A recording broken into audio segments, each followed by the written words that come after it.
Bonjour tout le monde. Moi, je suis Sophia, je suis General Manager de HR Talents et je suis ravie parce qu'en fait, c'est notre premier webinaire en français. Donc, ravie de vous voir. Je vais répéter que pour nous, c'est plus amusant que si vous mettez votre caméra. Donc, n'hésitez pas à le Allô? démarrer. Voilà, exactement. Je vais passer le mot à Nathalie et aussi un peu à Memouna parce qu'elles sont francophones, donc c'est mieux pour vous d'être accueillis par des native speakers. Moi, je vais juste préciser que voilà, le webinaire va être enregistré. Après le webinaire, vous allez recevoir l'enregistrement et aussi les diapos. Si jamais, pendant le webinaire, vous aviez des questions, n'hésitez pas à mettre votre speaker on et poser la question, ou vous pouvez aussi préciser votre question dans le chat box et on va demander à Roxane, qui va gérer le webinaire, de répondre à toutes vos questions. Voilà, le plus d'interactions qu'on a, le plus qu'on est contente. Et voilà, je passe le mot à Nathalie qui va vous introduire un peu comment fonctionne HR Talents. Nathalie, le mot est à toi. Bonjour à tous et à toutes. Donc, je suis Nathalie, je travaille comme recruteur pour les profils fixes, pour nos profils en ressources humaines, et je vais un petit peu vous expliquer qui est notre société, ce que nous faisons, avec quelques points clés. Donc, nous faisons partie de la Hot Family, donc Hot Family, H-O-T, pour House of Talents. Et au sein de la société House of Talents, vous avez 9 sociétés, chacune active dans leur niche. Donc, nous, c'est HR Talents, les ressources humaines. Mais par exemple, si vous avez besoin d'un profil financier, vous pouvez faire appel à nos collègues de Financial Talents. Vous avez besoin d'un profil exécutif, nous avons nos collègues de Executive Talents. Pour les sociétés qui sont plutôt actives avec les mains, Technical Talents, ce sont des personnes diplômées travaillant avec les mains. Et nous avons le pendant NG Talents, nos collègues ingénieurs, donc qui pensent avec la tête. Food Talents, ce sont plutôt la société qui se focalise sur les bouchées. Science Talents, les profils scientifiques. Care Talents, les profils infirmiers et aides-soignants. Et puis, dans l'équipe, nous avons aussi ICT et Sales Talents. À côté de cela, nous avons deux autres sociétés, Quintessence Consulting est la société qui nous aide au niveau des assessments. Et puis, on a une nouvelle société de Human Medical qui, elle, s'occupe plutôt de profils au niveau médical, un pendant en fait, de Care Talents. Donc, ça c'est tout le groupe House of Talents. Voilà. Donc, Sophia s'est présentée, elle est notre General Manager. Et donc, nous, HR Talents, nous pouvons vous soutenir pour la recherche de vos profils en ressources humaines, tant au niveau de l'interim management, le recrutement et la sélection que nous faisons ici à Bruxelles pour les 19 communes, Brabant flamand, Brabant wallon et toute la Wallonie. Nous avons des collègues installés à Anvers pour la province de Limbourg et la région d'Anvers. Et puis, nous avons nos collègues de Courtrai qui, elles, traitent pour les demandes de West-Vlaanderen et Oost-Vlaanderen. Et nous avons aussi une partie consultance. Et Memouna, tu peux peut-être un peu expliquer ce que vous faites? Oui, bonjour à tous. Donc moi, je m'appelle Memouna. Je travaille chez HR Talent depuis environ 2 mois maintenant. Et moi, je m'occupe principalement du project staffing. Ça veut dire que, voilà, en tant que client, si vous êtes à la recherche d'une aide temporaire parce que vous avez quelqu'un qui est parti en repos de maternité ou quelqu'un qui est malade de longue durée ou tout simplement vous souhaitez implémenter un nouveau programme et vous avez besoin d'un profil RH de durée limitée, eh bien dans ce cas-là, je peux vous aider. On peut voir, ça peut être une mission de quelques mois, ça peut être une mission de longue durée. En général, ça commence à partir de 3 mois, ça peut durer jusqu'à 1 an. À côté de ça, je m'occupe aussi des freelancers opérationnels, c'est-à-dire même concept que les consultants, donc les placer pour des projets de durée limitée. Voilà, c'est ce que je fais donc. Alors, si jamais vous avez des questions par après, n'hésitez pas à les poser copier ou les mettre dans le chat box. Voilà, je ne sais pas, Nathalie, si tu voulais encore dire quelque chose ou soit je donne la parole à Roxane. Non, on va continuer les slides. Ok, ça va. Et donc, ce que je voulais simplement vous dire aussi, certains d'entre vous m'ont rencontré soit dans le rôle de client, d'autres, par contre, m'ont rencontré dans le rôle de candidat. Nous sommes toutes des personnes avec des envies d'évolution. Sachez que mon mail, mon téléphone est toujours ouvert. Si vous avez envie de faire une petite conversation, même dans un but de se rencontrer sans vouloir postuler sur une certaine fonction, je suis ouverte à vous écouter, vous entendre et à partager parce que bon, c'est en semant qu'on fait de bonnes relations pour le futur. Et à ce propos, donc, on voulait vous faire part de nos facts and figures. Donc, comme je vous ai dit, 3 business lines, interim management, RNS et la consultance. Nous sommes actifs dans 15 pays. Nous avons 500 happy clients. Nous avons donc 120 vacances au niveau permanent et donc nous avons 150 professionnels qui sont en projet actuellement. Et sur la page LinkedIn, nous avons 24 060 personnes qui nous suivent. Ça, c'est un petit peu les chiffres en moyenne. Le slide suivant, voilà. Alors ici, où et dans quel secteur pouvons-nous vous aider en ressources humaines? Donc, tout ce qui est la partie HR, dans payroll, et nous mettons au travail des payroll officers, des reward experts, des fleet managers, payroll managers, compensation benefits managers, HR administrators, tant en Belgique que dans les pays limitrophes ou dans d'autres pays plus éloignés. En soft HR, nous sommes présents pour soutenir les personnes qui recherchent un job en tant que Learning and Development Lead, coach, assesseur, recruteur, Talent Acquisition Manager et Talent Manager. Et nous avons encore d'autres fonctions comme le HRIS et le Change Management. Et alors, nous avons les fonctions beaucoup plus généralistes et qui sont parfois plus élevées comme le HR Director, VP HR et HR Business Partner. Voilà. Donc voici, ça c'est une photo de notre équipe HR Talents. Cet été, nous avons fait un long meeting à Courtrai. Et d'ailleurs, on voit Steve Rousseau qui est sur l'extrême gauche de la photo. Et voilà quelques photos de nos events parce que nous sommes une équipe qui aimons rencontrer les gens, faire du réseautage et nous invitons régulièrement nos clients, nos candidats, nos consultants à venir partager un moment de convivialité autour d'un verre, d'un bon repas afin de partager certains topics en ressources humaines. Voilà, je vais laisser la parole à Roxane. Roxane, tu peux te présenter. Oui, bonjour, bonjour tout le monde et surtout merci à l'équipe HR Talents de me faire l'honneur de cette présentation aujourd'hui. Donc moi, je m'appelle Roxane, je suis avocate en droit fiscal de formation et depuis presque un an, business developer chez Payflip. Donc, est-ce que vous voyez tous mon écran? Peut-être un petit oui, parce que je ne vous vois plus. Oui. Oui, voilà, super. Donc, le sujet d'aujourd'hui, c'est donc la rémunération flexible, un package salarial à la carte.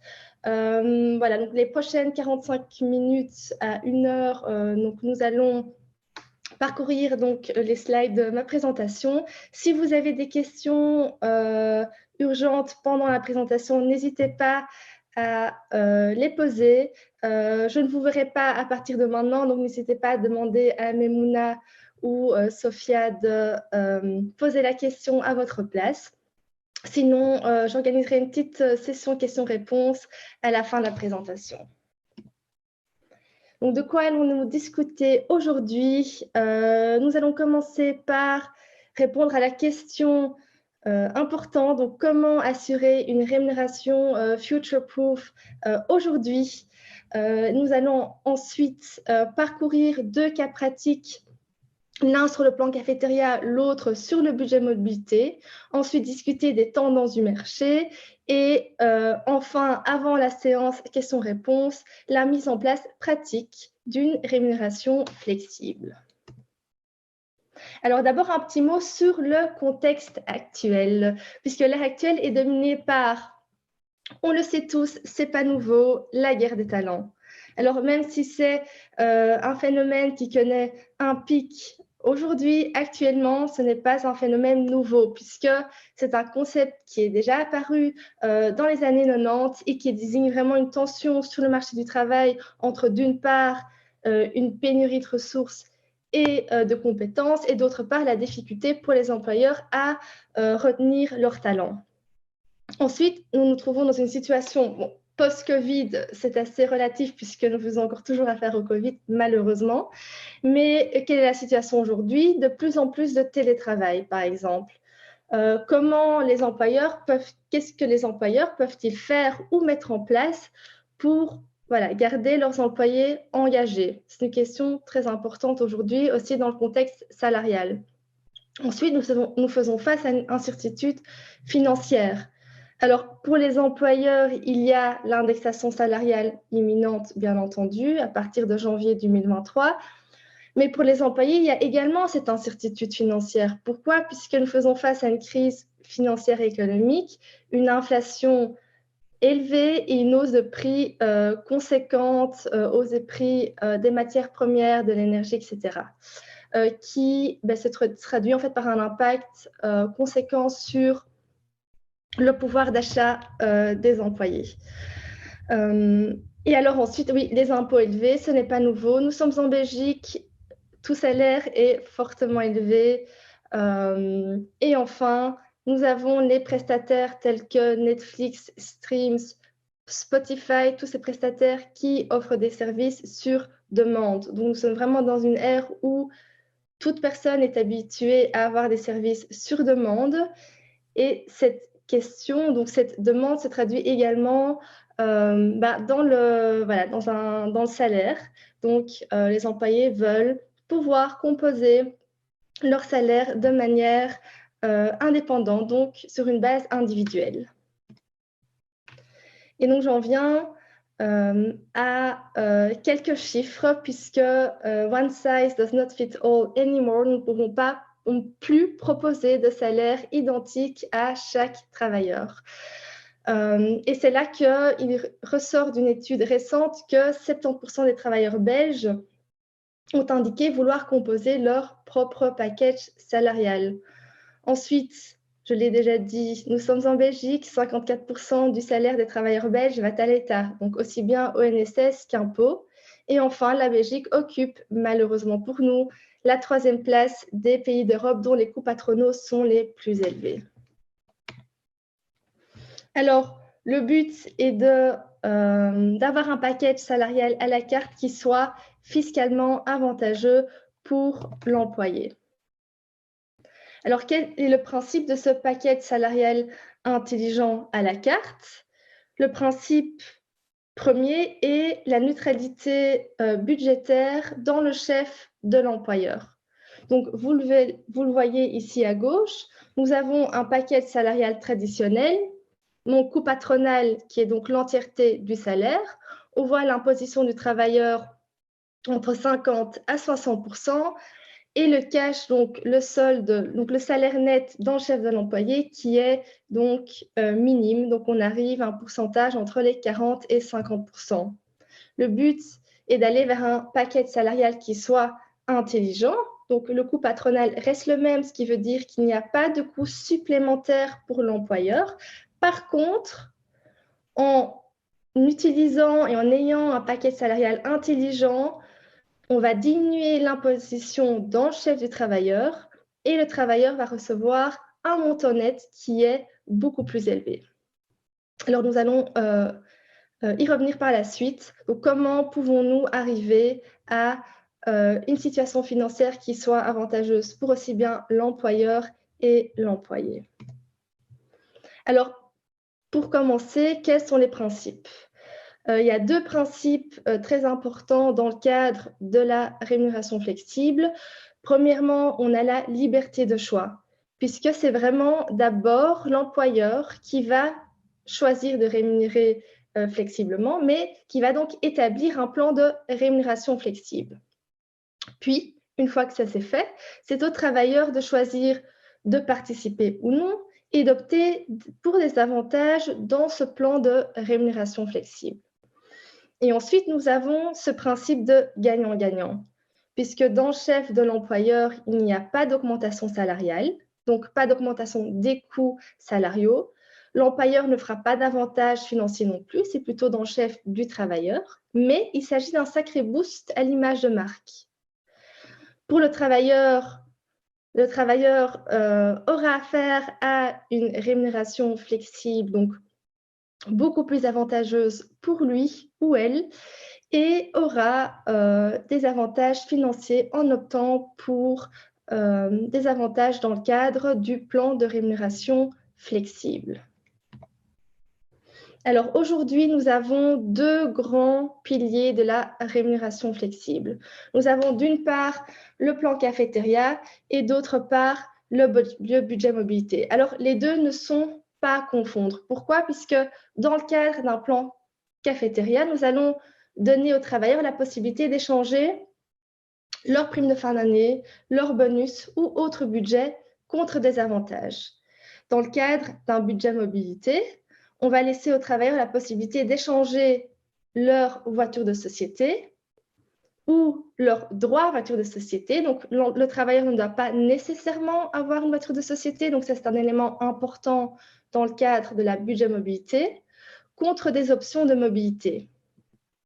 Donc, là où il y a une petite... voilà, il y a une petite erreur dans la présentation. Voilà. Ça arrive, alors que dans le cadre d'un plan cafétéria, on va vraiment allouer une partie, donc une composante salariale cash, donc de l'argent à des avantages. Donc, on va vraiment transférer le cash vers un produit, qui sont donc les avantages. Dans le cas d'un budget mobilité, on va commencer d'un produit qui est donc la voiture de société ou le droit à la voiture de société, qu'on va transférer vers un montant cash, donc un budget mobilité que l'employé pourra allouer à des options de mobilité durable. Alors, c'est là qu'on en vient au premier cas pratique, le plan cafétéria. Alors, aussi bien dans le cadre du plan cafétéria que dans le budget mobilité, on procède toujours en deux phases. Il y a d'abord la création du budget et ensuite la dépense du budget.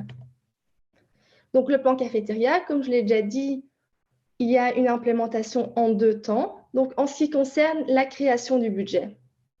Là, on travaille toujours avec le montant brut de la composante salariale auquel on va ajouter les cotisations patronales.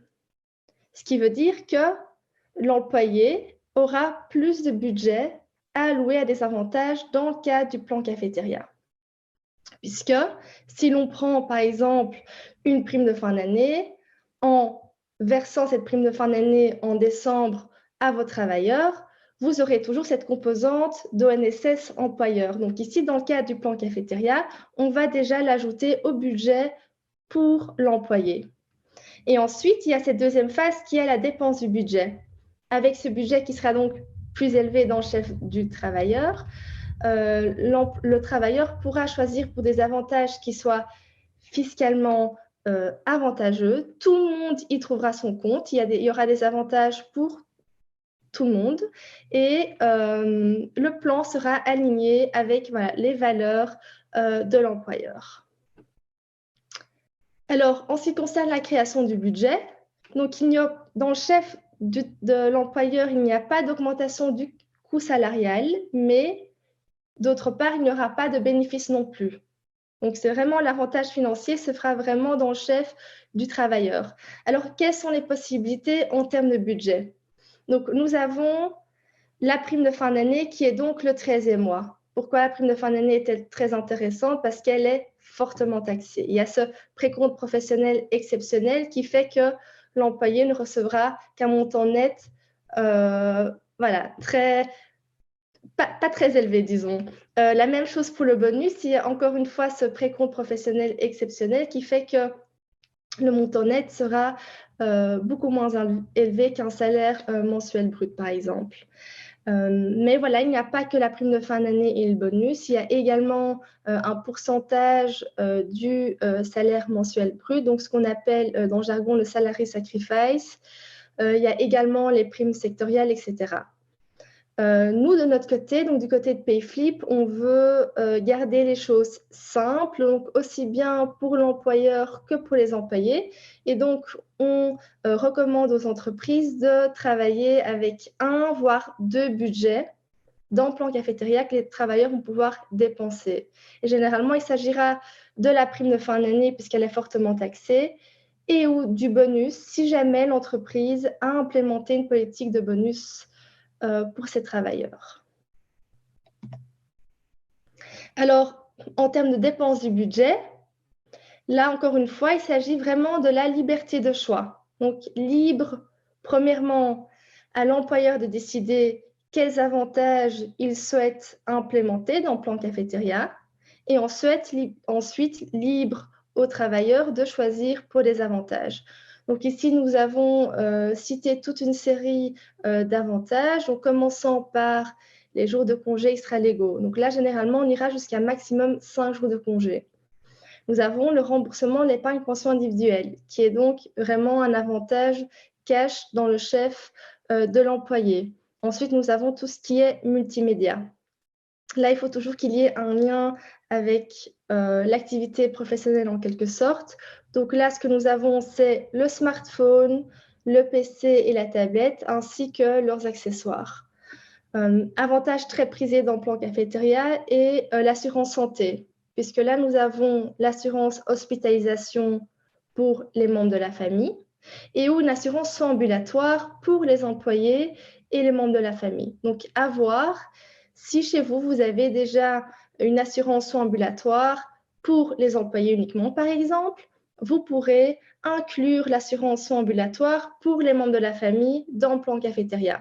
Si aujourd'hui, les employés ont le droit de couvrir également les membres de la famille, mais moyennant une contribution mensuelle brute, cela se fera dans le cas d'un plan cafétéria avec le budget. Donc, toujours beaucoup plus intéressant pour l'employé de couvrir les membres de la famille via un plan cafétéria. Ensuite, nous avons le leasing vélo. Leasing vélo qui est aussi un des avantages les plus prisés. Pourquoi? Parce que fiscalement, très intéressant, il n'y a pas d'ONSS, il n'y a pas de précompte professionnel. Ensuite, nous avons les warrants, les warrants qui sont aussi un avantage financier, mais alors uniquement à utiliser avec un bonus comme budget. Donc, les warrants avec une prime de fin d'année ne seront pas possibles. Et enfin, nous avons également des avantages qui sont liés à la voiture de société. Donc là, en ce qui concerne la voiture de société, il y a plusieurs possibilités. On parle d'upgrade, donc le choix pour un modèle supérieur. Donc, on veut passer d'une Mini à une Mercedes, mais la différence se fera moyennant le financement sur base du plan cafétéria. Donc ça, c'est tout ce qui est upgrade d'un modèle, mais il y a également la possibilité de choisir pour des options telles qu'un GPS via le plan cafétéria. Et ensuite, nous avons également une carte de carburant internationale et un budget formation. Donc, il y a vraiment toute une série d'avantages. Tous les avantages ne sont pas cités. Il y a également tout ce qui est matériel de bureau, bornes de recharge, etc. Donc ça, c'est vraiment à l'employeur de décider quels avantages il souhaite implémenter dans le plan cafétéria et puis liberté de choix dans le chef du travailleur. Alors ici, chez Payflip, nous avons un conseil pour les entreprises, c'est de d'abord prendre la température. Un peu tâter le terrain auprès de vos travailleurs, voir qu'est-ce qui pourrait les intéresser, puisque ça ne vaut pas la peine d'inclure 10 avantages en plan cafétéria si, en fin de compte, en fin d'année, vous allez vous apercevoir qu'en fait, vos travailleurs n'ont choisi que pour 2 avantages. Donc, ce qu'on propose, c'est de soumettre un questionnaire à vos travailleurs pour tâter le terrain, voir un peu ce qui pourrait les intéresser dans le cadre d'un plan cafétéria. Alors, le travailleur réalise toujours un avantage financier. Et là, je vous donne un exemple un peu plus concret pour ce qui est du remboursement de l'épargne pension individuelle. Donc là, il s'agit vraiment de l'épargne pension individuelle qui a été contractée par le travailleur auprès de sa banque ou autre assureur. Ce montant est limité à 990 € ou 1270 € selon le cas. Alors, ce qu'il faut savoir, c'est qu'en remboursant l'épargne pension individuelle dans le cadre d'un plan cafétéria, l'employeur devra payer une cotisation spéciale de sécurité sociale de 8,86%. Donc, puisque nous travaillons toujours avec cette neutralité budgétaire dans le cadre d'un plan cafétéria, on va ajouter ce coût à l'avantage, donc au coût de l'avantage dans le plan cafétéria. Donc, vous le voyez que ici, le travailleur demande un remboursement de 990 €. On va ajouter les 8,86%, ce qui fait que le coût dans le cadre d'un plan cafétéria sera un peu plus élevé. Lorsqu'un employeur rembourse l'épargne pension individuelle, il n'y aura pas d'ONSS travailleur, donc pas de 13,07%, mais ce montant sera encore toujours soumis au précompte professionnel d'environ 45%. Ce qui fait qu'en fin de compte, l'employé recevra un montant net entre 500 et 600 €. Si l'employé avait reçu ces 1070 € en cash, il n'aurait reçu qu'environ 400 € net. Donc là, vous le voyez bien, l'avantage que réalise l'employé dans le cadre d'un plan cafétéria s'élève à environ 150 €. Donc voilà, c'est vraiment un avantage cash que réalise le travailleur en optant pour cet avantage dans son propre plan cafétéria. Roxane, on a une question de la part d'Anne-Catherine qui demande si c'est possible d'avoir une location d'emplacement pour vélo à la gare, l'achat d'un vélo, l'achat d'un abonnement de train. Elle demande si ça aussi est possible. Alors là, je reviens. Donc, ce qu'il y a comme avantage dans le plan cafétéria, c'est vraiment donc, le leasing vélo. Donc là, on ne parle pas d'un achat, on parle d'un leasing vélo. Les avantages que vous avez en tête, donc c'est-à-dire abonnement train, achat d'un vélo, là, on parle plutôt d'un budget mobilité. Donc, ça, c'est vraiment ce que j'y reviendrai également par la suite. Donc, quels sont les avantages qui sont possibles dans le cas d'un budget mobilité? Donc, on peut parfaitement choisir un plan cafétéria et un budget mobilité. Il faut juste savoir que dans le cas d'un plan cafétéria, on aura plutôt leasing vélo, tandis que dans le cas d'un budget mobilité, on aura l'achat d'un vélo, abonnement train, etc. Donc, ce sont vraiment deux budgets et deux avantages différents. Oui, et sa réponse, Roxane, est qu'ils ne sont pas éligibles pour budget mobilité. Ah oui, oui. Il y a beaucoup d'employés qui n'ont pas la possibilité d'avoir une voiture de société ou qui ne sont pas éligibles et qui seraient par contre intéressés par un vélo, un emplacement à la gare ou des choses comme ça. Donc la question est plus que pertinente parce qu'on ne peut pas utiliser le budget mobilité. Tout à fait. Donc ça, c'est vrai que c'est ce qu'on remarque également en pratique, c'est qu'il y a beaucoup d'employés qui n'ont pas de voiture de société ou droit à une voiture de société.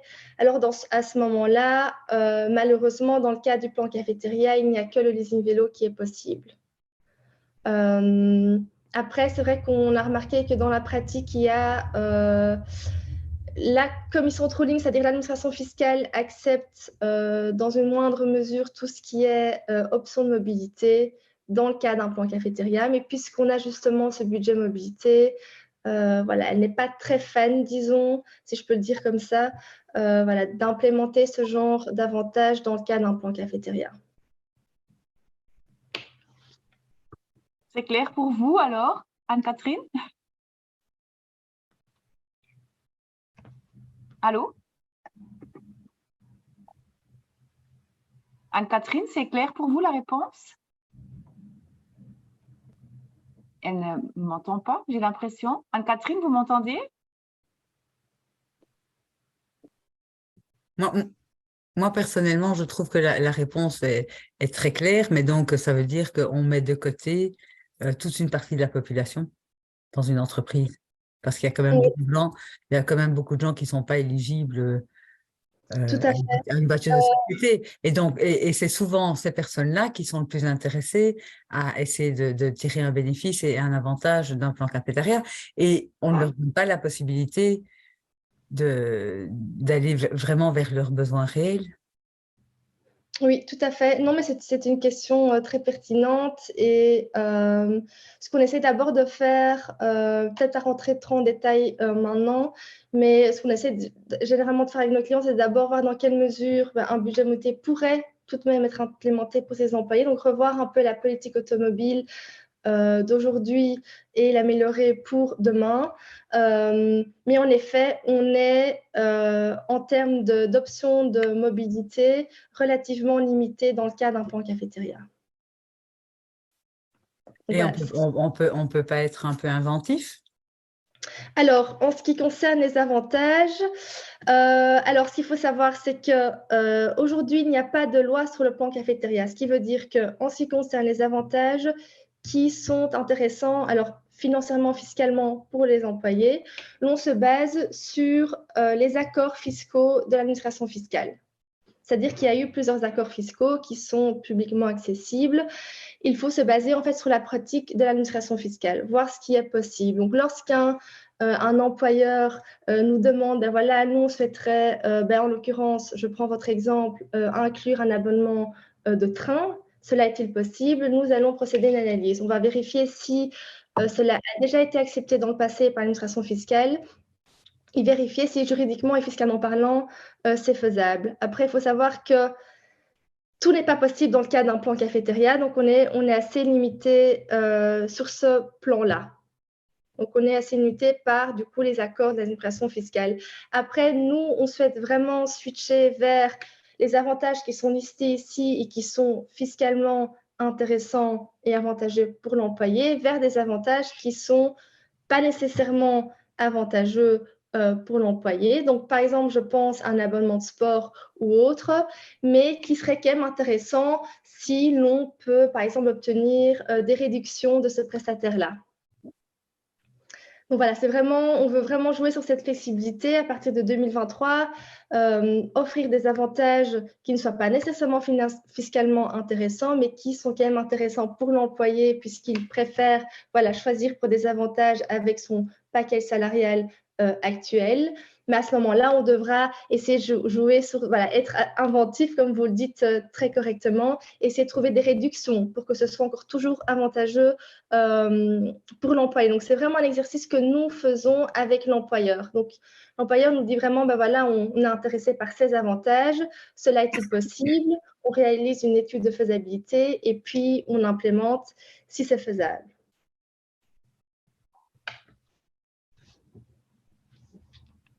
Donc, j'espère que cela est assez clair pour vous. Si vous le souhaitez, nous pouvons toujours en discuter en fin de présentation ou séparément si vous le souhaitez. Merci Roxane. Avec plaisir. Mais c'est des questions très pertinentes que nous rencontrons souvent dans la pratique, donc j'y réponds avec grand plaisir. Alors, quel est notre conseil pour les PME, mais non seulement les PME, aussi les plus grandes sociétés, c'est de commencer avec 5 avantages dits standards, comme on les appelle. Le budget, encore une fois, c'est toujours le coût patronal lié, en l'occurrence, si on travaille avec la prime de fin d'année, donc lié aux 13e mois. On aura les jours de congés extra-légaux, le remboursement de l'épargne pension individuelle, l'assurance santé, le leasing vélo et le multimédia. Alors, il faut savoir que si l'employé n'a pas utilisé l'entièreté de son budget, le cash, c'est-à-dire le solde, sera tout simplement versé en décembre, comme chaque année, comme une prime de fin d'année normale. Donc, aucune obligation dans chef du travailleur de dépenser l'entièreté de son budget, bien entendu.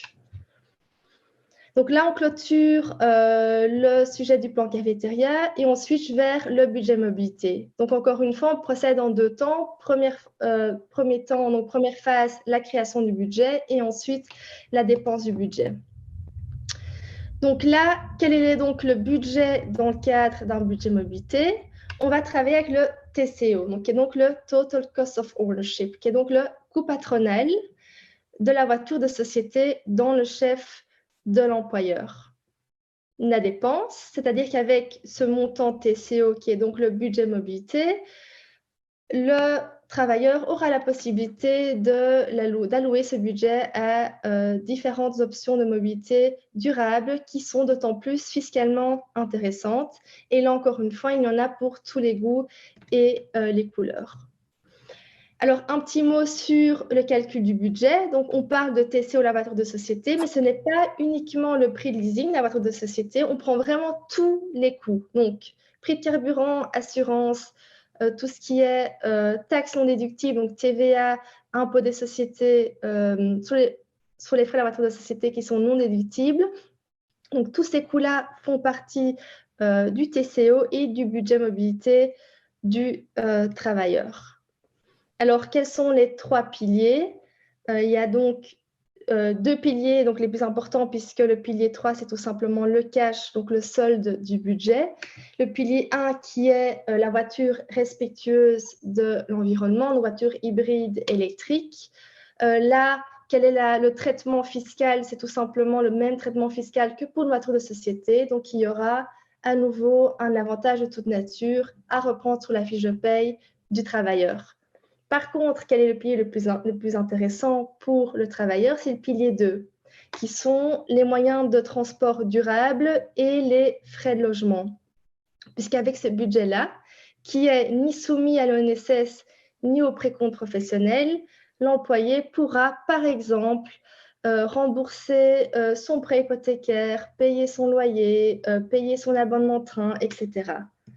Donc, je vous donne un petit exemple ici, puisque c'est vraiment un exemple fiscalement très avantageux pour le travailleur. Donc, si nous partons du principe qu'une voiture de société a un TCO de 750 € par mois, cela donne un budget mobilité de 9 000 € par an dans le chef du travailleur. Il faut multiplier le TCO par 12, le budget mobilité étant un budget annuel. Alors ici, on a fait deux exemples, donc deux options. Donc, avec ce budget mobilité, qu'est-ce que je fais? Je rembourse mon prêt hypothécaire qui revient à environ 600 € par mois. Je m'achète mon abonnement de train, ma trottinette et je m'offre un city trip à Paris. Donc, tous ces choix-là, donc tous ces avantages-là sont tout simplement réalisés en net. C'est-à-dire que je reçois ce montant, mon employeur va me rembourser ce montant dès que j'aurai fait, donc soit sur une base mensuelle s'il s'agit par exemple de rembourser mon prêt hypothécaire, soit lorsque j'aurai effectivement réalisé un achat. Mais ce montant-là, je le reçois en net. Donc c'est, je vais le dire comme ça, du pain béni pour le travailleur. Et ensuite, nous avons l'option 2. Je décide de payer mon loyer, 350 € par mois. Je m'achète un speed pedelec, 3 000 €. Et alors, j'ai un montant cash de 1 800 €. Alors, là, c'est un peu moins avantageux. Pourquoi? Puisque le cash sera encore soumis à une contribution spéciale de sécurité sociale de 38,07%. Donc, ça, c'est aussi un élément à garder en tête. C'est que si on accorde un budget mobilité à un travailleur, tout ce qui n'aura pas été dépensé sera soumis à cette contribution spéciale, qui est quand même assez élevée. Alors, en termes de conseils, donc là, de plus en plus, on reçoit la question des employeurs de voilà, comment pouvons-nous mettre en place un budget mobilité? Pas tous les travailleurs y ont droit, mais on souhaiterait quand même switcher vers un système où quasi tout le monde pourrait y avoir droit, même si l'on sait déjà à l'avance que ça n'intéresse pas spécialement ces employés-là. Alors, son propos, c'est de travailler d'abord, de rédiger une politique automobile, donc la car policy verte, c'est-à-dire déjà inclure aujourd'hui, parce que vous le savez déjà ou peut-être pas encore, c'est qu'à partir de 2023 jusqu'à 2026 et surtout à partir de 2026, tout ce qui est voiture de société sera beaucoup moins ou plus déductible dans le chef de l'employeur. Ce sera déjà plus intéressant pour l'employeur de mettre une voiture de société normale à disposition. Donc, ce qu'on propose déjà maintenant, c'est d'inclure les voitures de société vertes, donc hybrides, voire quasi toutes électriques. Dans le cas d'un budget mobilité, ne pas proposer le pilier 1 qui est la voiture respectueuse de l'environnement, puisque celle-ci sera déjà inclue dans la carte policy. Et uniquement se focaliser sur le pilier 2, donc option de mobilité durable plus frais logement, et le pilier 3 qui est tout simplement le solde en fin d'année. Donc ça, c'est vraiment un travail qu'on incite vraiment les employeurs à faire dès aujourd'hui. C'est vraiment de revoir leur politique automobile, voir ce qu'il est possible de faire déjà aujourd'hui pour que ce soit intéressant pour l'employeur également, vu cette déductibilité fiscale qui sera complètement annulée d'ici 2026, mais aussi voilà, prévoir une carte politique qui soit intelligente et avantageuse pour ces travailleurs. Alors, quelles sont les tendances du marché ? Nous remarquons de notre côté que la prime de fin d'année et le bonus restent et sont très populaires dans le cadre d'un plan cafétéria. Ensuite, nous avons vraiment des avantages qui sont spécifiques à l'employeur qui gagnent en popularité. Et donc, je reviens à la question là tout à l'heure, c'est-à-dire qu'il y a des avantages qui gagnent en popularité même sans avantage fiscal. C'est-à-dire que ces avantages qui sont du coup imposés en tant qu'avantage de toute nature sous la fiche de paye du travailleur, avec un éventuel avantage financier.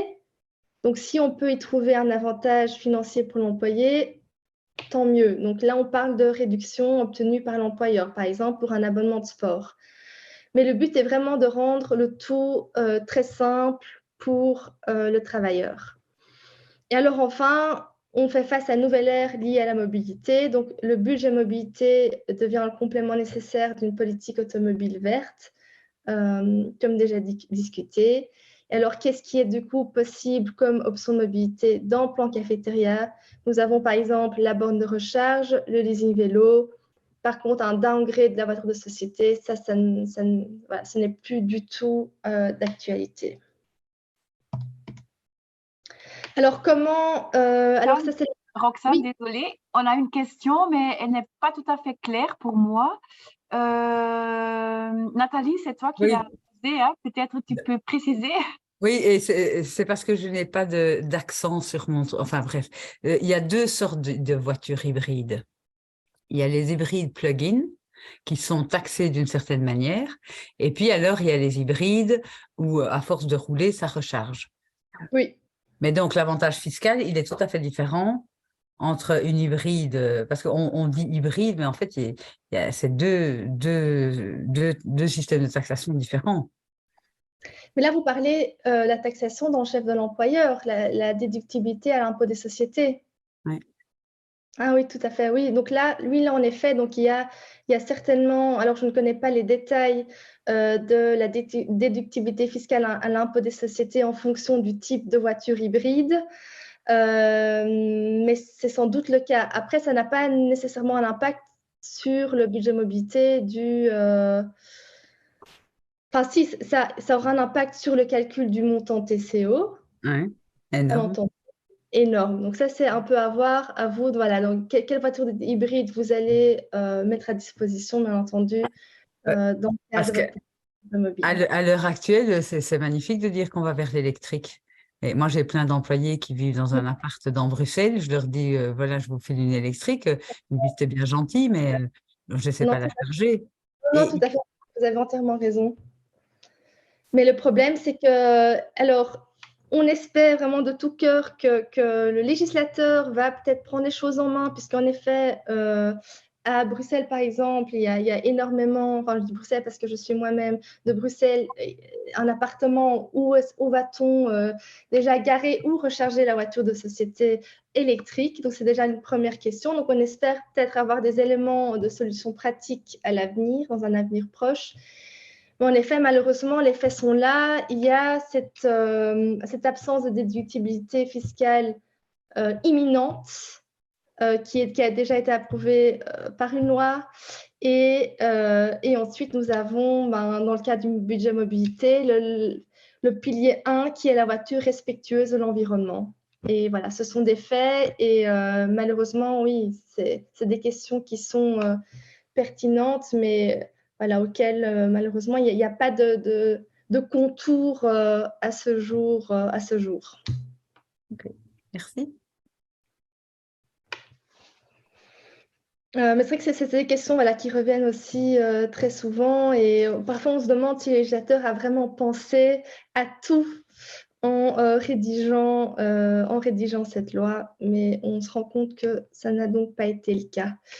Alors, par où commencer? Donc ça, c'est l'aspect pratique, en l'occurrence du plan cafétéria, donc l'aspect peut-être le plus chouette de la présentation. Donc, plusieurs principes. On veut éviter une situation canon et mouche, donc éviter de tuer une mouche avec un canon. Alors, pourquoi? Il se peut que vous, en tant qu'entreprise, vous n'expérimentez pas de difficultés particulières à engager ou retenir vos talents. Alors, il est fort probable que vous n'ayez pas cette demande de rémunération flexible. À ce moment-là, voilà, c'est à vous un peu de challenger en interne si oui ou non il y a cette demande et cette nécessité. Donc, un peu voir auprès de vos travailleurs s'ils souhaitent effectivement mettre en place un plan de rémunération flexible. Sinon, peut-être le prévoir dans un avenir plus lointain, proche. Donc là, on parle vraiment des entreprises qui ont cette nécessité d'implémenter un plan de rémunération flexible. Ensuite, il convient de toujours définir les règles du jeu. Donc, avec quel budget allons-nous travailler? Avec quels avantages allons-nous proposer à nos travailleurs? Ensuite, on a la rédaction des règles. Donc, comme déjà dit, il n'y a pas de loi sur le plan cafétéria, mais les aspects juridiques et fiscaux ne sont jamais très loin. Donc, en termes de documents juridiques, on a l'avenant contrat de travail, qui fera donc partie intégrante du contrat de travail du travailleur. Et nous avons ensuite la politique de plan cafétéria. Donc, 2 documents juridiques qui sont très importants dans le cadre de l'implémentation d'un tel plan. Et enfin, nous avons les 3 derniers principes, donc la manière dont on va communiquer les règles du jeu aux travailleurs, les maintenir et traiter les choix qui ont été effectués dans un tel plan.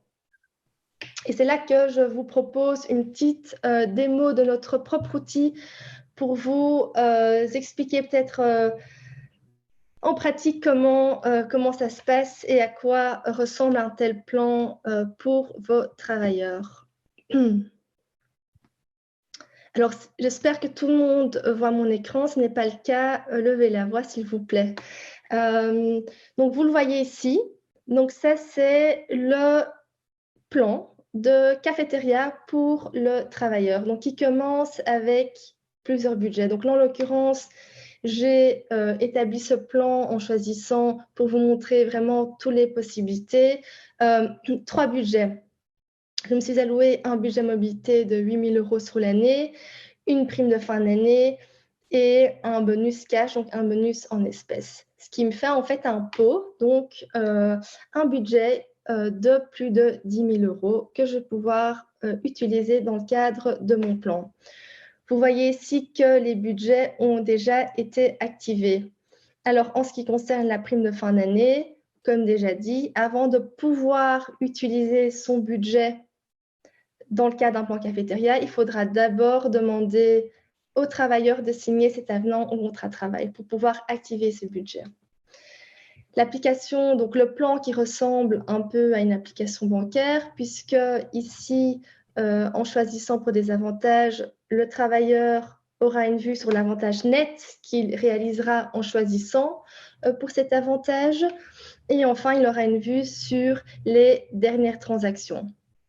Donc là, je me suis donné un budget mobilité. Donc, j'avais un budget mobilité de 3 000 €. J'ai décidé de me donner 5 000 € en plus. Mon employeur m'a accordé un bonus, disons, 2 500 €. Et ce sont tous ces budgets et avantages qui vont se retrouver sous dernière transaction. Et enfin, il y a une fonction de chat pour toutes les questions de vos travailleurs, questions pratiques. Parce qu'il est vrai qu'un plan cafétéria n'est pas toujours facile à expliquer verbalement, disons. Et les avantages fiscaux, oui. Il y a une question. Monsieur Yvon demande, désolé, j'ai pris le train en retard. Qu'est-ce que le bonus cash? Oui, alors c'est une bonne question. Le bonus cash, c'est vraiment la rémunération variable. Donc, le bonus que vous accordez à vos travailleurs sur base d'une politique de bonus. Ça peut être il y a vraiment plusieurs formes de bonus cash. Donc, ça peut être un simple bonus que vous accordez, disons, le mois prochain, votre employé reçoit un bonus de 1 000 € qui sera du coup soumis au précompte professionnel exceptionnel. Ça peut être un bonus de rétention. Donc, c'est vraiment cet aspect cash, cette rémunération variable. Lorsqu'on parle de bonus, on parle par exemple pas de bonus CCT90. Pourquoi? Parce qu'il s'agit déjà d'un bonus fiscalement optimisé, fiscalement très intéressant. Donc, ce n'est pas un bonus que l'on va inclure dans Plan Cafétéria, étant donné que c'est déjà très intéressant pour le travailleur. Donc, je ne sais pas si ça répond à la question.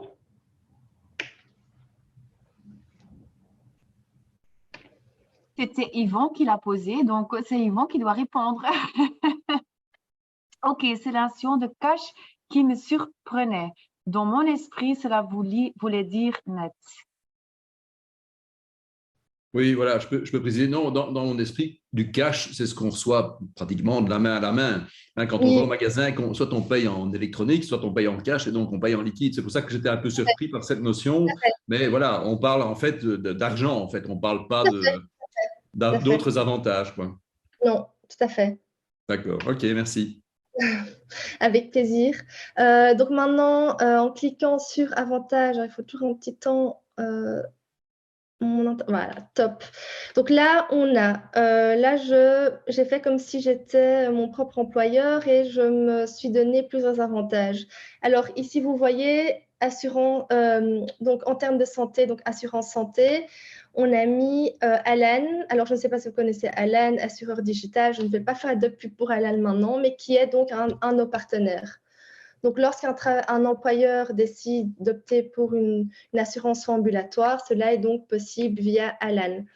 Si vous êtes, par exemple, chez DKV, que vous avez une assurance hospitalisation pour vos employés, ce qui est possible, c'est de l'inclure également pour les membres de la famille.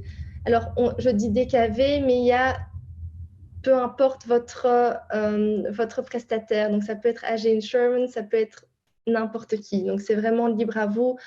C'est vraiment en fonction de votre propre assureur.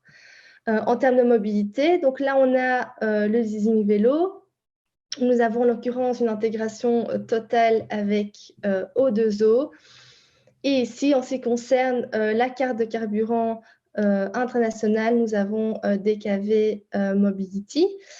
Alors, on a déjà discuté multimédia, donc je clique par exemple dessus. Donc là, on a une intégration avec Coolblue, mais encore une fois, c'est vraiment libre à vous de déterminer aussi bien vos avantages que les prestataires avec lesquels vous souhaitez travailler. Donc, si vous me dites Coolblue, non, je préfère travailler avec Van Nummer ou Krefeld, tout est faisable. Là, en l'occurrence, c'est juste que nous avons une intégration avec Coolblue. Vous le voyez, il y a toute une série d'avantages possibles. Donc, je fais rapidement l'exercice avec vous.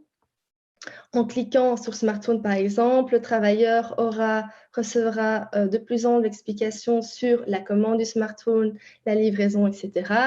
L'outil demandera tout simplement d'insérer le lien URL. Donc, j'ai déjà un lien. Mon smartphone me coûte 1 000 €. J'insère l'adresse de livraison et vous voyez tout de suite alors le budget qui est possible pour pouvoir m'offrir ce smartphone, en l'occurrence pas de budget mobilité puisqu'il ne s'agit pas d'une option de mobilité durable et donc là je vais choisir en l'occurrence ma prime de fin d'année. Alors ici, en tant qu'employé, je vois tout de suite l'avantage net que je réalise en choisissant pour ce smartphone. Et alors, ce qu'il faut savoir, peut-être un petit détail, mais je ne vais pas entrer en détail là maintenant, mais en ce qui concerne l'avantage multimédia, on travaille toujours avec une période de mise à disposition qui est en fonction du travail de l'employeur de 24 mois ou de 36 mois. Donc, je suis d'accord, je l'ajoute à mon panier. Et là, en tant que travailleur, je vois tout de suite, voilà, qu'est-ce qui est dans mon panier, mon smartphone. Donc, j'ai le choix Je vois encore toujours donc l'impact budgétaire total.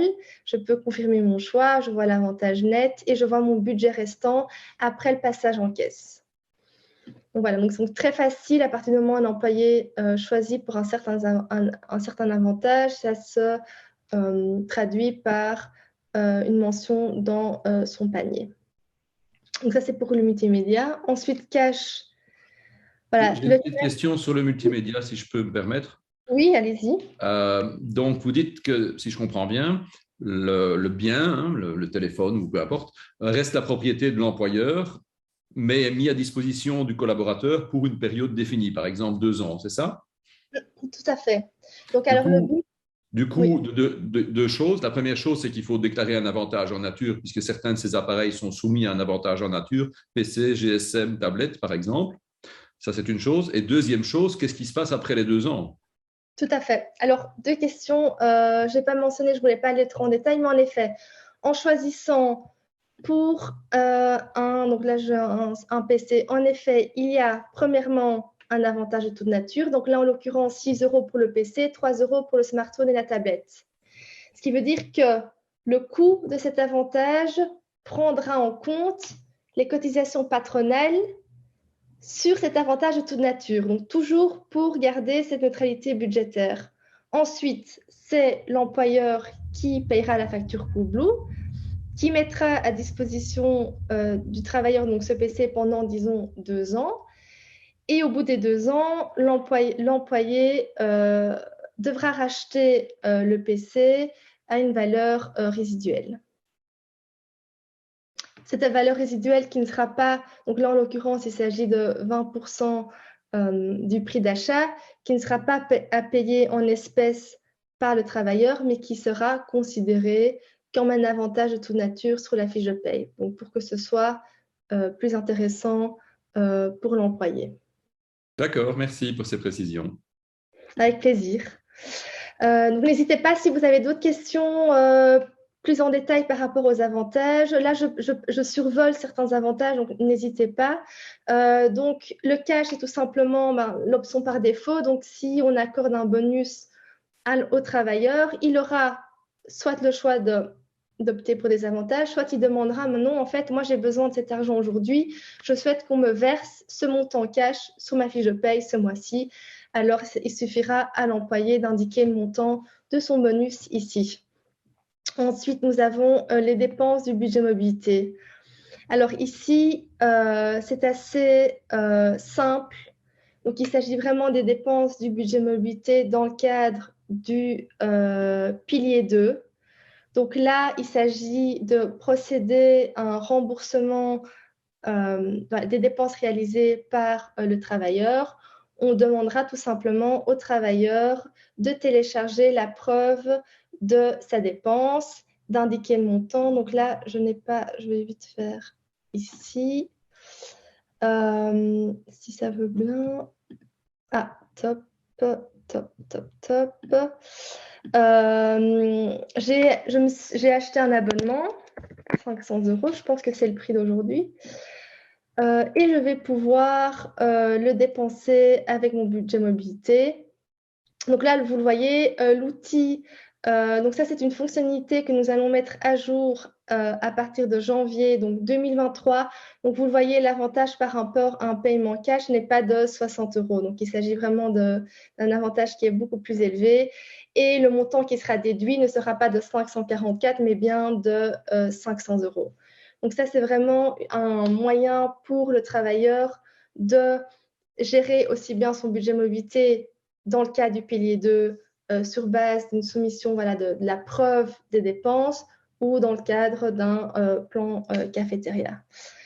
Le remboursement de l'épargne pension. Donc là, il s'agit toujours d'un remboursement. Donc aujourd'hui, en tant qu'employeur, vous remboursez les primes qui ont été payées, donc versées par le travailleur en 2021. Donc, les primes sont toujours remboursées l'année d'après. Voilà, c'est une règle dont il convient de tenir compte. Et enfin, nous avons les jours de congés supplémentaires. Donc, je l'avais déjà dit, généralement 5 jours max. À vous, en tant qu'employeur, de définir le nombre de jours. Donc, si vous dites, voilà, chez nous, c'est 2 jours, ce sera 2 jours. Et là, je vois également tout de suite, donc je peux m'offrir ces jours de congé avec mon bonus ou soit avec ma prime de fin d'année, donc à moi un peu de décider. L'avantage net ici, on l'a mis à 0. Pourquoi? Puisque finalement, le prix de l'avantage reviendra tout simplement au salaire brut qui aurait été versé si vous aviez travaillé ce jour-là. Et alors, pour finir, la petite démo, ce qui est important, ce sont les documents. Donc, en tant qu'employé, j'ai accès à ma politique de budget mobilité, ma politique de plan cafétéria, au webinaire d'aujourd'hui. Donc, tout enregistrement peut également être téléchargé dans l'application. Et enfin, nous avons l'avenant funding, qui est donc vraiment l'avenant au contrat de travail relatif à la prime de fin d'année. Donc voilà, je ne sais pas si y a des questions par rapport à l'utilisation de l'outil ou autre. Sinon, je reviens à ma présentation. Très bien. Et voilà, donc nous arrivons déjà en fin de présentation. Donc, comme déjà dit, vous avez la possibilité de poser les questions, vos questions. Je vous écoute. S'il n'y en a pas, il n'y en a pas. Mais s'il y en a, n'hésitez pas.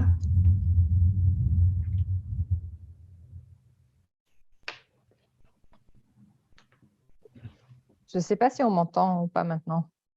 Oui, je vous entends. Ah, c'est bizarre, tout à l'heure, ça ne fonctionnait pas.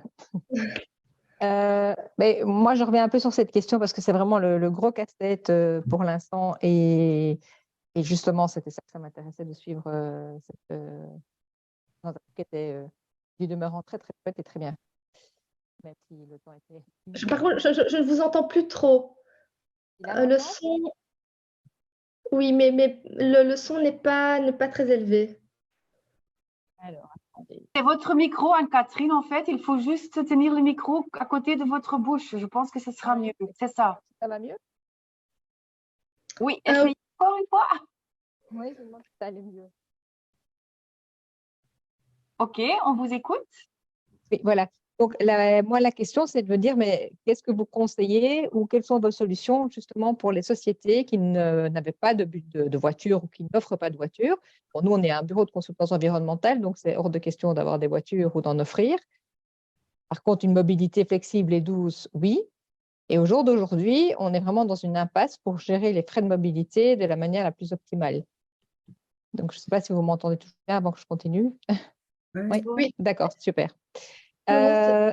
Donc, en fait, la question, c'est vraiment très, très simple. C'est que moi, c'est vraiment un casse-tête à l'heure actuelle de se dire, voilà, moi, j'ai des gens qui viennent parfois à Louvain-la-Neuve, parfois à Bruxelles, parfois en vélo, parfois en voiture, parfois en train. Alors, leur donner un budget mobilité au jour d'aujourd'hui, enfin, un budget mobilité, appelons un peu ça comme on veut, hein, mais ce serait la solution évidemment idéale. Voilà, ils ont un package, ils ont 1 000 € par an, ils ont 700 € par an, peu importe, ils en font ce qu'ils veulent. Ils s'achètent un cheval, une trottinette, enfin, ils font ce qu'ils veulent. Et voilà, parce qu'aujourd'hui, moi, je dois jongler entre, ne plus qu'au niveau du secrétariat social, c'est même compliqué pour le secrétariat social aussi, quoi. Cette fois-ci, il est venu 2 fois en vélo, 3 fois en vélo, 1 fois en voiture. Enfin, c'est vraiment pour devenir fou. Oui. Et je trouve ça pas très juste et je ne comprends pas le fondement non plus. Parce que quand on voit ce que offre le budget mobilité, moi, je trouve ça, c'est exactement ce que, en fait, plein de PME auraient sans doute besoin pour gérer cette diversité et en plus cette volatilité que nous, que les petites PME qui n'ont pas une voiture ne peuvent pas faire, quoi. Tout à fait. Non, tout à fait. Mais nous, on espère vraiment que cette condition de mettre une voiture à disposition des employés soit abolie. Puisque justement, on est dans une optique de budget mobilité, donc de rendre le parc automobile plus vert, mais pourtant, on impose encore toujours cette condition mais en fait, il faut avoir au moins une voiture de société à disposition de vos travailleurs. Donc, cette condition qui est très importante, embêtante plutôt. Peut-être petite question, vous êtes un bureau de consultance, vous avez été créé il y a plus de 36 mois ou c'est tout récent?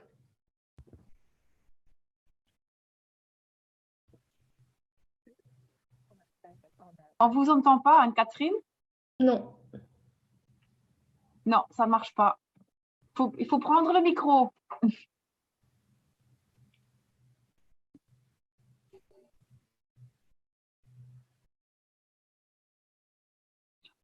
Oui, Entre-temps, peut-être Anne-Catherine peut mettre sa question dans le chat box. On a une autre question, Roxane. Deux autres. Deux autres. Allez-y, Nathalie.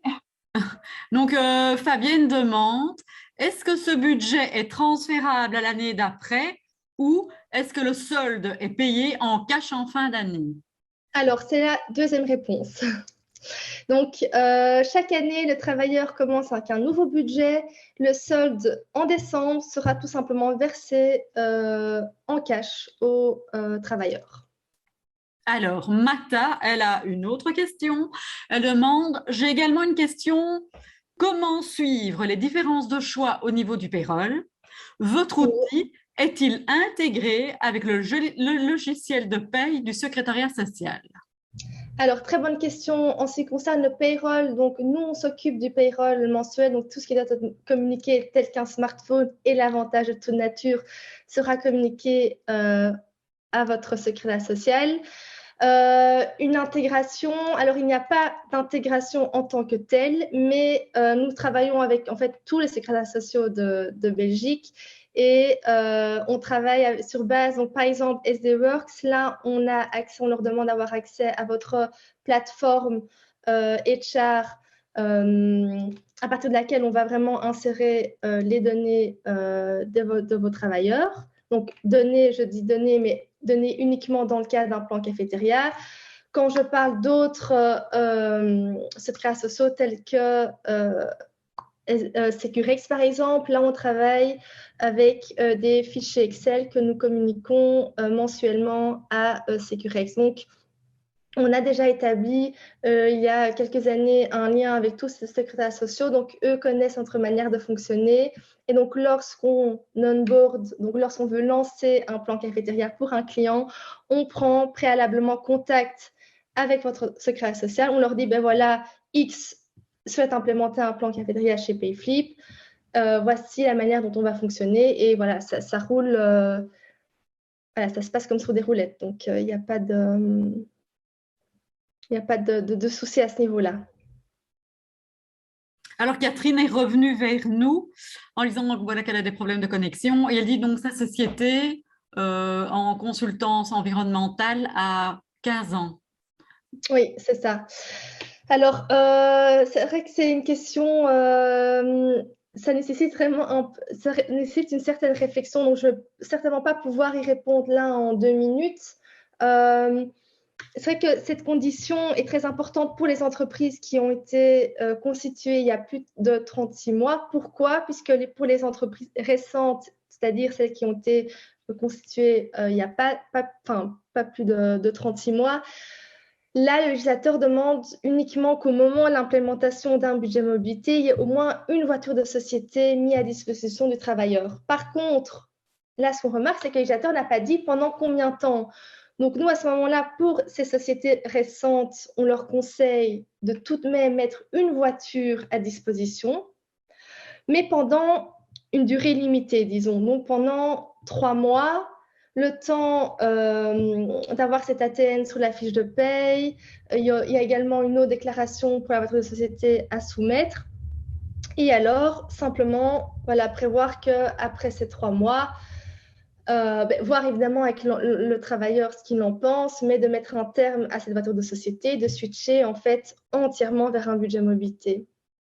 Donc c'est ça qui est sympa sur base de la loi actuelle, c'est qu'il n'y a pas cette obligation de mettre cette voiture à société pendant une durée indéterminée ou 1 an. Ça, c'est uniquement pour les sociétés récentes. Pour les sociétés plus vieilles, disons, c'est pas possible. Et là, c'est vrai qu'on est face à un mur. Donc, soit, s'il s'agit vraiment d'optimiser fiscalement tout ce qui est budget mobilité, il n'y a pas 36 000 possibilités. Il y a le budget mobilité, mais les conditions sont très strictes. Soit il s'agit tout simplement de gérer au mieux ce que vous me dites. Ben voilà, c'est difficile avec le payroll. Il y en a un qui a choisi un abonnement, l'autre ça. Il y a certains prestataires tels que Skipper et Brella qui proposent ces cartes mobilité. Après, je ne vais pas me prononcer là-dessus parce que je ne connais pas plus de ça, leurs produits, mais qui permettent de mettre à disposition une carte mobilité aux employés avec laquelle ils peuvent et sur laquelle ils reçoivent un budget qu'ils peuvent allouer à certains avantages. Et en principe, je pense, mais je ne peux vraiment pas me prononcer là-dessus, le traitement dans le payroll devrait être effectué. Mais après, là, encore une fois, donc si vous le souhaitez, on peut en discuter lors d'un meeting séparé, parce qu'en effet, il faut une certaine réflexion. Ça nécessite vraiment une réflexion plus approfondie si on veut vraiment changer toute votre politique de mobilité interne. Anne-Catherine vous répond qu'elle était au courant, qu'elle vous remercie pour les explications et qu'apparemment Umbrella ne le propose pas, mais qu'éventuellement elle vous contacterait en aparté. D'accord, parfait, merci. Voilà, Nathalie, je pense qu'on n'a plus de questions, hein, parce que toi aussi, tu as bien suivi le chat. Oui. Roxane, on va vous remercier énormément pour cette explication très claire, je trouve. Bien évidemment, il y a no one fits all, comme tu l'avais dit, hein, et c'est pas toujours évident pour toutes les sociétés. Ça dépend aussi de leur situation spécifique. Mais merci d'avoir partagé votre connaissance. On va partager vos diapos et sur les diapos, on a aussi vos coordonnées. Donc, les gens qui veulent, ils peuvent vous contacter aussi en direct, hein, comme vous avez dit. Oui, parfaitement. Ok, un grand merci pour ton temps, Roxane. Un grand merci à tout le monde qui a suivi le webinaire. Nous espérons que ça vous a inspiré quand même, que ça vous donné quelques idées éventuellement, et au plaisir de vous rencontrer dans le futur. Nathalie, je ne sais pas si toi, tu as encore quelque chose à ajouter? Non, je voulais remercier tout le monde pour leur présence. Et comme vous le savez, je suis à votre disposition. Si vous voulez discuter, vous avez une question ou autre, welcome. Voilà. Voilà. Et Yvonne Fischer demande d'échanger les coordonnées. Ah ben, c'est un peu tard pour faire ça maintenant, je pense, Yves, parce que bon, Yvon, il y a déjà des personnes qui sont parties, donc voilà, c'est à toi de noter maintenant les noms et de connecter sur LinkedIn, sinon on n'est pas correct par rapport de GDPR. Par la suite, vous dites, oui. Mais on ne le fait pas, Yvon, pour des webinaires, parce qu'il y a été quand même pas beaucoup d'interaction. Mais si vous voulez connecter avec des gens, vous pouvez toujours envoyer un LinkedIn invite, je pense. Oui, bien sûr, mais bon, ici, moi, je vois que les prénoms, donc je n'ai pas toujours tous les détails, mais... Ah oui, voilà. Donc voilà, enfin bon, je peux vite faire un print screen pour récupérer les noms de famille. Mais bon, voilà, après, c'était une proposition en général, quand il y a des séminaires physiques, les gens donnent leur autorisation à l'inscription, donc je comprends bien qu'il y a le DGPR qui rentre en ligne de compte, mais voilà, je pense que ça peut être une opportunité de réseau, de business, de partage, d'expérience, donc voilà, c'était dans ce sens-là. Mais nous tâcherons à l'avenir de faire une rencontre, Yvon, avec plusieurs personnes actives en ressources humaines, afin qu'on se voit peut-être physiquement, mais il faudrait peut-être nous donner le temps de pouvoir avoir un topic et de peut-être organiser une rencontre. Oui, pourquoi pas. Pourquoi pas faire une rencontre physique, Roxane, dans 1 an, par exemple, pour, voilà, c'est une matière qui est toujours en évolution, la loi change et il y a toujours d'autres possibilités. Donc voilà, on reste en contact, j'espère, et nous pouvons continuer la discussion dans le futur de toute façon. Ok, voilà, on va clôturer le webinaire ici. Merci à tous et voilà, nous espérons de vous rencontrer dans le futur. Merci. Au revoir. Merci, bel après-midi. À bientôt. Au revoir. Au revoir. Au revoir.